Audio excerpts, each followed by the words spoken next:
Karnataka news beet follow ಮಾಡಿ, subscribe ಮಾಡಿ.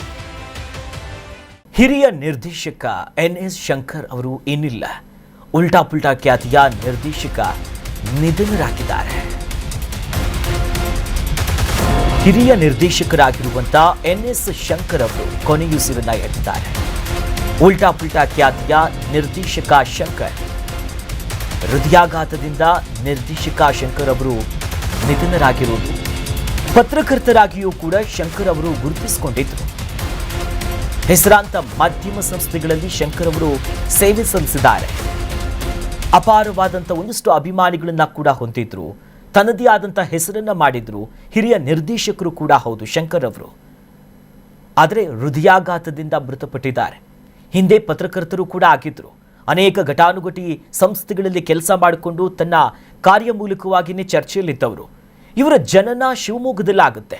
ಮಂಡ್ಯದಲ್ಲಿ ವಿದ್ಯಾಭ್ಯಾಸಗಳನ್ನು ಮುಗಿಸ್ಕೊಳ್ತಾರೆ.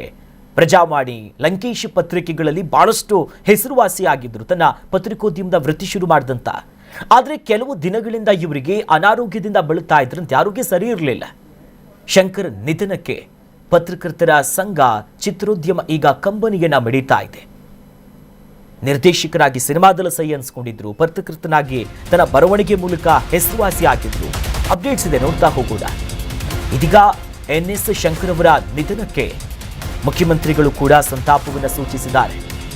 ಎನ್.ಎಸ್. ಶಂಕರ್ ಅವರ ನಿಧನದ ಸುದ್ದಿ ತಿಳಿದು ತೀವ್ರ ಬೇಸರ ಆಗಿದೆ. ಪತ್ರಕರ್ತರಾಗಿ, ಸಿನಿಮಾ ನಿರ್ದೇಶಕರಾಗಿ ಗುರುತಿಸಿಕೊಂಡಿದ್ರು.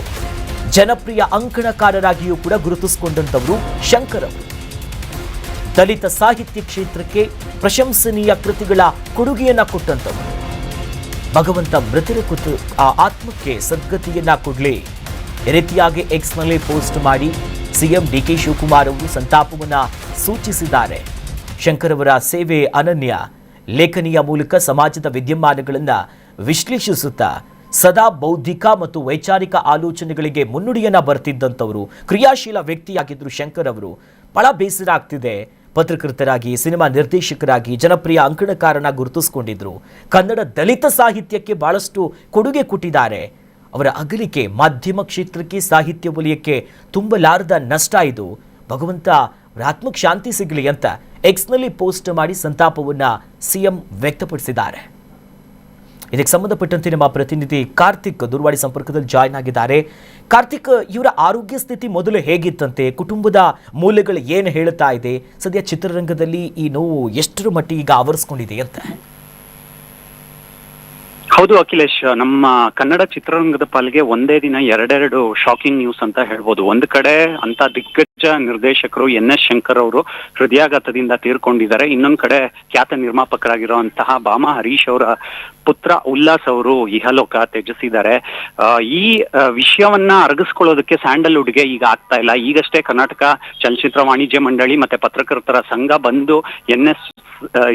ಶಂಕರ್ ಅವರು ಮತ್ತೆ ಉಲ್ಲಾಸ್ ಗೌಡ ಅವರ ಆತ್ಮಕ್ಕೆ ಶಾಂತಿ ಸಿಗಲಿ ಅನ್ನುವಂತ ಸಂತಾಪದ ನುಡಿಗಳನ್ನ ಹೇಳ್ತಾ ಇದ್ದಾರೆ.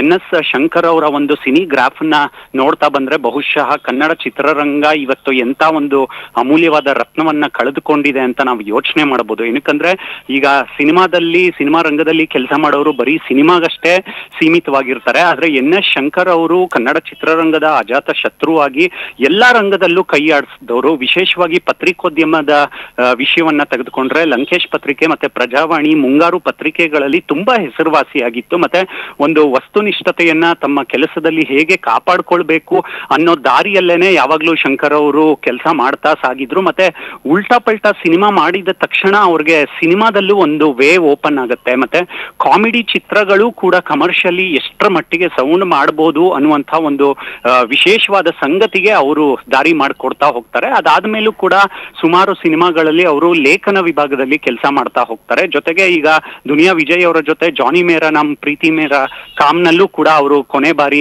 ಕೆಲಸ ಮಾಡಿದ್ರು. ಆದ್ರೆ ಅವರ ಅನಾರೋಗ್ಯದ ಕಾರಣ ಸ್ವಲ್ಪ ವರ್ಷಗಳ ಕಾಲ ಚಿತ್ರರಂಗದಿಂದ ಒಂದು ಅಂತರವನ್ನ ಕಾಪಾಡ್ಕೊಂಡಿದ್ರು. ಮತ್ತೆ ಒಂದು ವಿಶಿಷ್ಟವಾದಂತಹ ಆಲೋಚನೆಗಳು ಯಾವಾಗ್ಲೂ ಶಂಕರ್ ಅವ್ರಿಗೆ ಇದ್ದೇ ಇತ್ತು. ಪತ್ರಿಕೋದ್ಯಮ ಆಗಿರ್ಬೋದು, ಸಿನಿಮಾ ಆಗಿರ್ಬೋದು, ಏನಾದ್ರೂ ಬೇರೆ ಹೊಸತನ್ನ ಯಾವಾಗ್ಲೂ ಪ್ರೇಕ್ಷಕರಿಗೆ ಮತ್ತೆ ಓದುಗರಿಗೆ ಕೊಡಬೇಕು ಅನ್ನುವಂತಹ ಒಂದು ಆಸೆ, ಕನಸುಗಳು ಯಾವಾಗ್ಲೂ ಅವರಲ್ಲಿ ಜಾಸ್ತಿ ಜಾಗೃತಗೊಳ್ತಾನೆ ಇತ್ತು. ಹಾಗಾಗಿ ಈಗ ಪತ್ರಿಕಾ ಮಾಧ್ಯಮ ಇರ್ಬೋದು, ಮಾಧ್ಯಮ, ಪ್ರಿಂಟ್ ಮೀಡಿಯಾ, ಸಿನಿಮಾ ರಂಗದಲ್ಲಿ ಇರೋರೆಲ್ಲರೂ ಕೂಡ ಈಗ ಬನಶಂಕರಿಗೆ ಬಂದು ಒಂದು ಅಂತಿಮ ದರ್ಶನದಲ್ಲಿ ಪಾಲ್ಗೊಳ್ತಾರೆ. ಮತ್ತೆ ಅವರ ಒಂದು ಸಿನಿ ಸೇವೆ ಏನಿದೆ ಅದರಿಂದ ನಾವು ಎಷ್ಟು ಕಲಿಬಹುದು, ಯಾವ ರೀತಿ ಅಡಾಪ್ಟೇಬಲ್ ಆಗ್ಬೋದು ಅವರ ಸೇವೆಯಿಂದ ಅಂತ ಒಂದು ಚಿಂತನೆ ಈಗ ಸದ್ಯಕ್ಕೆ ಕನ್ನಡ ಚಿತ್ರರಂಗಕ್ಕೆ ಇರುವಂತದ್ದು. ಅಖಿಲೇಶ್, ಥ್ಯಾಂಕ್ ಯು ಕಾರ್ತಿಕ್ ತಮ್ಮೆಲ್ಲ ಮಾಹಿತಿಗೆ. ಕರ್ನಾಟಕ ನ್ಯೂಸ್ ಬೀಟ್ ಫಾಲೋ ಮಾಡಿ, ಸಬ್ಸ್ಕ್ರೈಬ್ ಮಾಡಿ.